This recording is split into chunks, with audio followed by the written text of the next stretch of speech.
profeta. Para ele é uma coisa só. Eles não sabem a diferença entre profeta mensageiro, profeta menor e dom de profecia. E há teólogos, por meio da sua loucura, que é a teologia, eles dizem assim, Mamorizan, é a explicação deles, dos teólogos. Não é minha explicação, não é do profeta Caco Filipe. Eles dizem, os profetas maiores são aqueles que têm livros grandes. E os profetas menores são aqueles que têm livros pequenos. Veja que tonteria. Nesse caso, João Batista, ele nem mesmo está entre os profetas menores, irmão Morizan. Porque João Batista não teve livro nenhum. Mas o que Jesus disse? Jesus disse, dos que de mulher têm nascido, não houve profeta maior do que João. Ora, o maior profeta que já houve sobre a terra, ele não escreveu um livro. E até onde eu sei, os apóstolos de Jesus Cristo, quando escrevia sobre Jesus Cristo, mencionou algumas coisas que João fez. Mas não houve um escriba que escreveu o livro de João Batista. João Batista não tem um livro, pelo menos não é conhecido aqui. Então você vê que esses teólogos vão aprender falsidade nas suas escolas pastorais e vêm para dizer uma tonteria dessa. Profetas maiores, os que têm livros grandes. Profetas maiores, aqueles que têm livro pequeno. Não é isso. Profeta maior é aquele que tem o chamado, uma comissão e uma mensagem. E ele mostra o seu ministério na Bíblia. Profeta menor são aqueles que é um ministério. E ele deve ser estabelecido pelo profeta mensageiro, como foi Arão e como foi os profetas do tempo de Paulo. Então, Mamorizão, o que eu gostaria de deixar claro aqui é isso. No tempo de Elias, havia muitos profetas lá, assim como no tempo de Moisés. Mas quem era aquele que estava de igualdade, em igualdade com Elias? Nenhum. Elias estava sozinho. E Deus falava com Elias. Eu sei, Eliseu, que também foi um profeta, andava com Elias. E aonde Elias ia, o Eliseu estava junto. Todas as vezes que o Elias foi expulso de algum lugar, fugiu, o Eliseu estava com ele. O Eliseu participou de tudo que Elias viveu no seu ministério. E depois, quando o Elias, no final do seu ministério, disse, Eliseu, fique aqui que eu vou em Gigal. O Eliseu disse, eu não vou lhe deixar. Aonde quer que tu for, eu irei. Eliseu, fica aqui que eu vou lá em Jericó. Eu não vou lhe deixar. Aonde quer que você for, eu vou também. Então você vê que Eliseu não se apartava de Elias. Mas eu pergunto, durante o tempo que Elias era um profeta sobre a terra, Eliseu também era um profeta? Ele estava de igualdade com Elias? Você sabe que não é, teólogo. Você sabe que isso é uma mentira que vocês pregam. Quando Elias era um profeta de Deus, até ele ser tomado em uma constelação de anjos, o Eliseu era servo de Elias. Ele dizia, o meu senhor. Era assim que Eliseu chamava Elias, irmão Morizan. Ele chamava de o meu senhor. Quem é que chama de meu senhor? É um discípulo. Elias era senhor de Eliseu. Ele dizia, meu senhor Elias, o meu senhor Elias. Aonde o meu senhor Elias for, eu irei. Mas depois, quando o espírito que estava sobre Elias desceu sobre Eliseu, agora ele era um profeta como Elias. Ele podia abrir o Jordão como Elias. Ele podia trazer uma mensagem como Elias. E os filhos dos profetas que antes chamava Elias de meu senhor, agora chamava Eliseu de meu senhor, irmão Maurizano. Aquele que era servo de um profeta, discípulo de um profeta, tornou-se o profeta. E agora todos os que estavam em Gigal, em todos os lugares, vieram para se prostrar diante de Eliseu e chamá-lo de meu senhor. Agora o senhor era Eliseu. E como eu estava dizendo em um debate com o senhor Kleber, que os profetas, homens e mulheres, que tinham dons para profetizar, quando eles davam a profecia, isso deveria se repetir diante do Arão, que carregava as 12 pedras, que era Urim e Tumim. E se as pedras não se tirassem diante da profecia de tal homem, de tal mulher, era a prova, era a evidência de que ali era um falso profeta e deveria ser morto apedrejado. Mas eu perguntei ao seu Kleber, ele não quis responder. Quando foi que o Moisés se submeteu ao Urim e Tumim? Quando foi que o Moisés deu uma profecia? Moisés deu muitas profecias, muitas delas. Inclusive ele falou até sobre Jesus. O Senhor Jeová levantará dentre vocês um profeta semelhante a mim. Ele disse isso várias vezes. Mas será que o Arão, para eles, irmão Morizão, o Arão está em igualdade com Moisés? Será que o Arão disse, Moisés, venha cá. Lembra que você disse que quando um profeta fala da parte de Deus, ele tem que repetir a profecia diante do Urim e Tumim? Venha cá, Moisés, repete aqui a sua profecia para ver se você está falando a verdade. Moisés nunca passou pelo Urim e Tumim.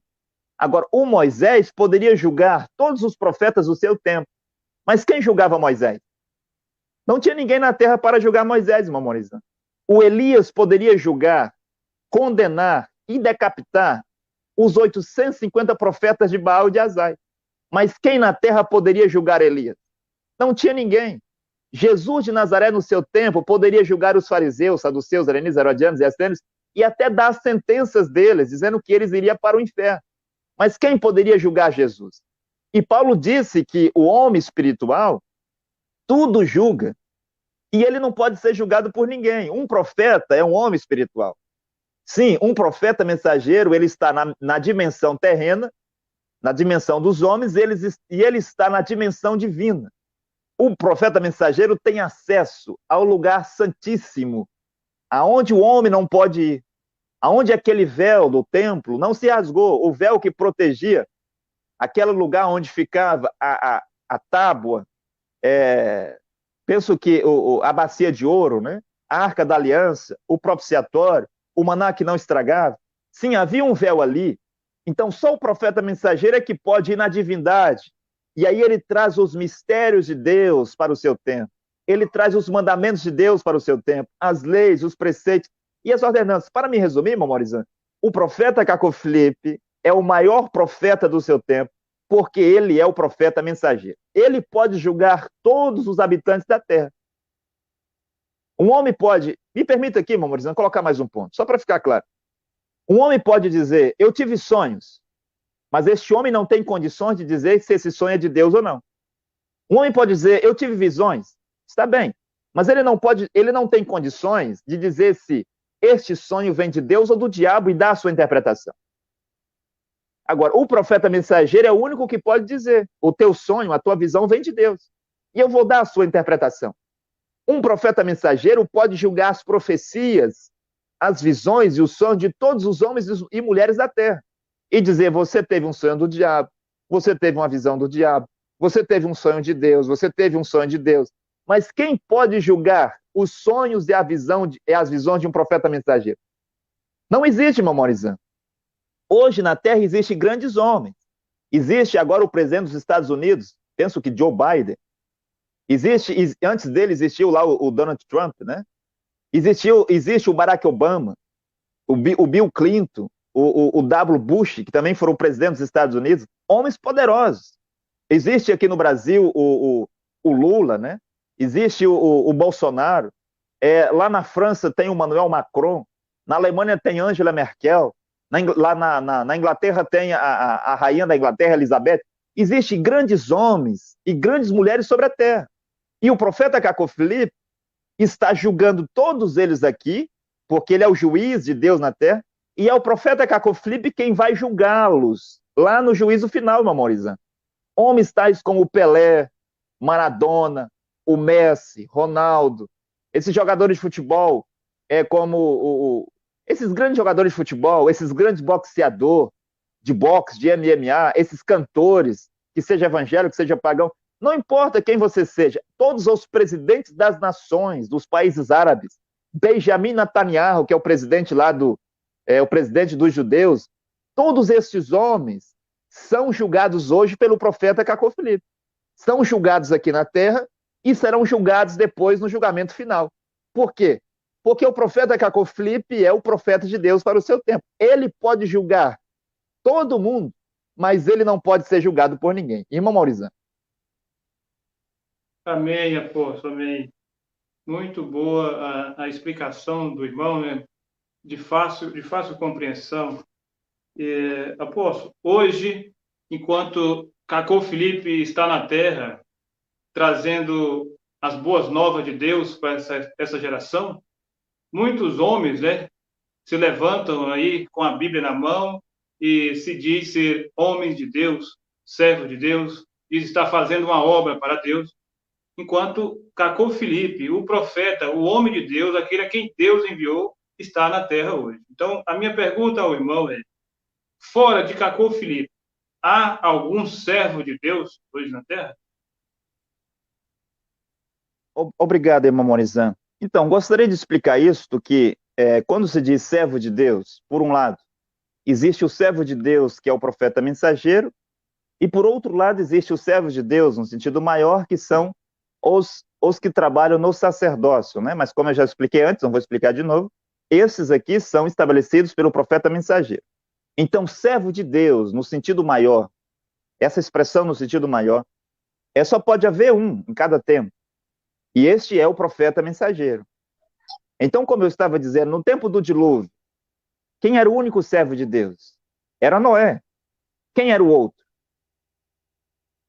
O Sem, o Cã, o Jafé, eles não eram servos de Deus no sentido maior. Eles eram servos de Noé. Já no tempo do Moisés, o único servo de Deus, quando Moisés era profeta, deixa claro isso, meu Morizão, é quando aquele homem é profeta. Quando Moisés era o profeta de Deus na terra, até o último dia de sua vida na terra, Moisés era o único servo de Deus. E a Bíblia diz: Moisés, servo de Deus. Josué, servo de Moisés. Mas essa expressão, Josué, servo de Moisés, era enquanto Moisés estava vivo. Depois que Moisés morre, agora o Josué já não é mais servo de Moisés. Agora Josué passa a ser o servo de Deus. E aí o Caleb torna-se servo de Josué. O Caleb, sim, continua sendo servo. Primeiro, servo de Moisés, depois ele passa a ser servo de Josué. Os 70 anciões que eram servo de Moisés, agora passaram a ser servo de Josué.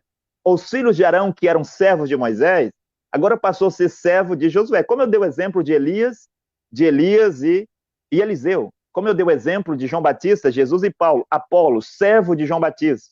Depois Apolo, servo de Paulo. Apolo não era um profeta mensageiro. Apolo era um colaborador de Paulo, um ajudante de Paulo, aquele que pregava a revelação de Paulo. Então, no tempo de Jeremias, o único servo de Deus era Jeremias. Depois de Jeremias, aí sim, Deus ia levantar um outro profeta, levantou Daniel na Babilônia. E Daniel era o único servo de Deus na Babilônia. Aí os teólogos vão dizer: não, você está errado. Daniel não era o único servo de Deus na Babilônia. Havia também o Cedraque, o Mesaque, o Abednego.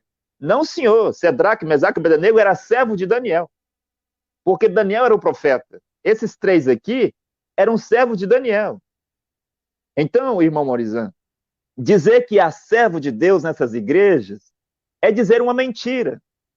Dizer que o Edir Macedo é um servo de Deus, isto pode soar até como uma blasfêmia. Isso não é verdade. Esse Silas Malafaia não é servo de Deus. Então, o servo de Deus de uma geração é apenas o profeta mensageiro, que hoje é o profeta Cacó Filipe. Fora do profeta Cacó Filipe, não há nenhum servo de Deus. Então, quando essas pessoas nos vê debatendo, em algumas ocasiões, algumas podem dizer assim, Mamorizan, vocês não podem ofender os servos de Deus. Eles dizem, quando nós falamos nos nossos debates, que todos esses sacerdotes, dos grandes até os pequenos, são ladrões na colheita de Deus, são mágicos, são adivinhos, são bruxos, e eu disse ontem, todos esses teólogos são a encarnação de Satã. Aí as pessoas entram em contato comigo, Mamorizão, para dizer assim: olha, você não pode ofender o servo de Deus. Eu estou de acordo que eu não posso ofender os servos de Deus. Eu sei. Salmo 105, versículo 5, Deus disse por meio do seu servo, do seu profeta Davi: não fazei mal aos meus profetas, e não toqueis os meus ungidos. Deixe os meus profetas em paz. Deixe os meus ungidos em paz. Eu sei, eu estou de acordo, irmão Morizan, que eu não posso falar mal, ofender os servos de Deus. Mas acontece que, fora do profeta Cacó Filipe, não existe servo de Deus na terra.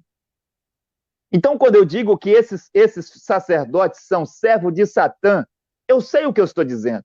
Se há um povo na terra, irmão Morizan, que sabe do que está dizendo, é o discípulo do profeta Cacó Filipe. Se no tempo de Noé havia um povo que sabia do que estava falando, era o discípulo de Noé. Se no tempo de Jeremias, se havia alguém na terra que sabia o que estava falando, era Baruque, o filho de Nerias.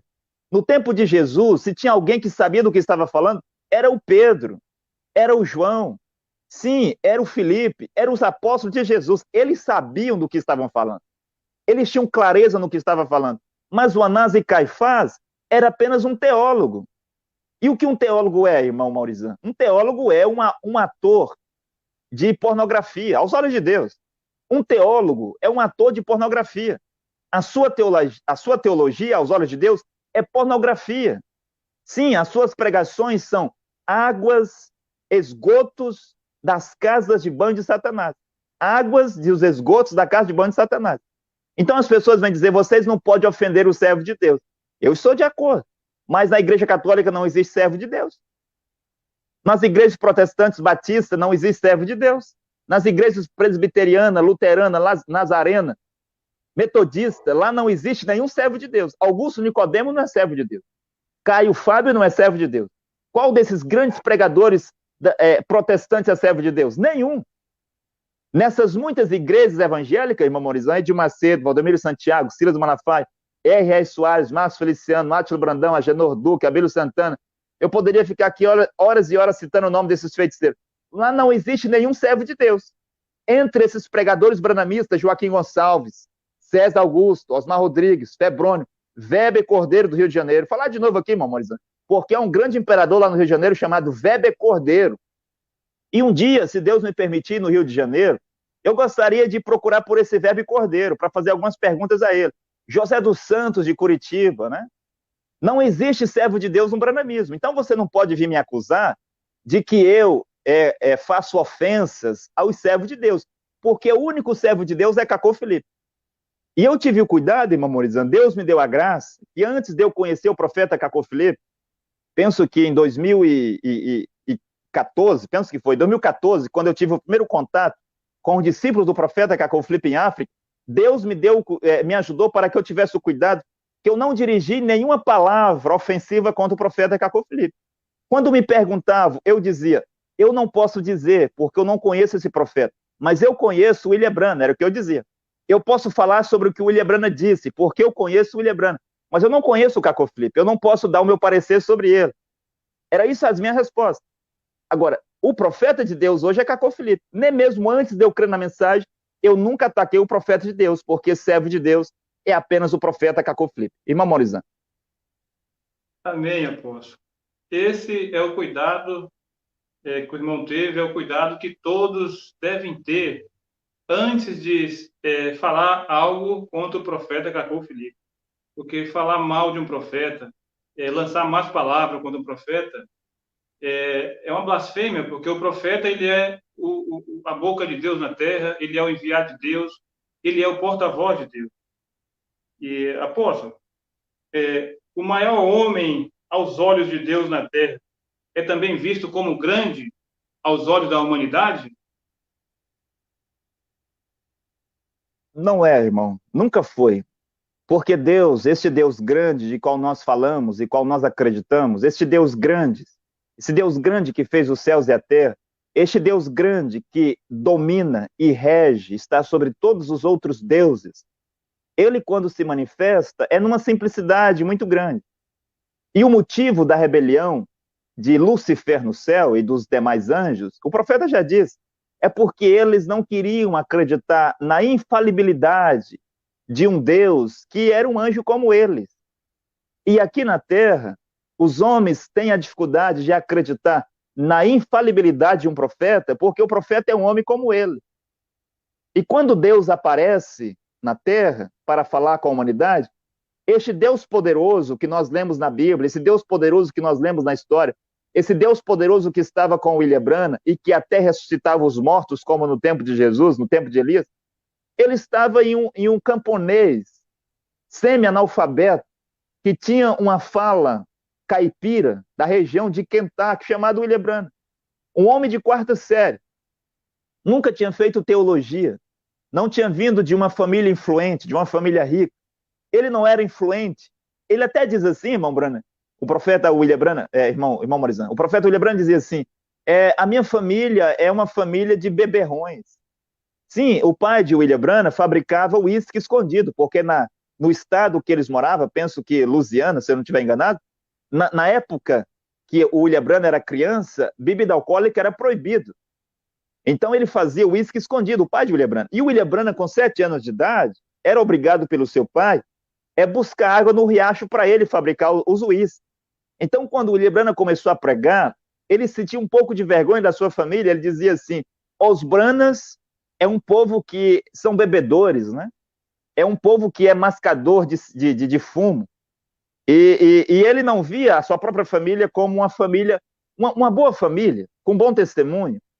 E o William Branham veio de uma família muito pobre, sem conhecimento, sem estudo. E quando o anjo apareceu para ele lá na caverna Greensville, penso que foi em 1947, e o William Branham, assim como Moisés, se queixava, dizendo que ele não conseguiria fazer isso, porque ele era muito pobre, ele não tinha conhecimento, ele tinha dificuldade nisso, dificuldade naquilo. E ele deu as suas justificativas para o anjo, o motivo pelo qual ele não ia conseguir. Por isso que o anjo deu a ele 2 sinais, irmão Moisés. Agora você vê que ali era Deus e um homem, Deus do poderoso manifestado em um profeta, como eu descrevi aqui.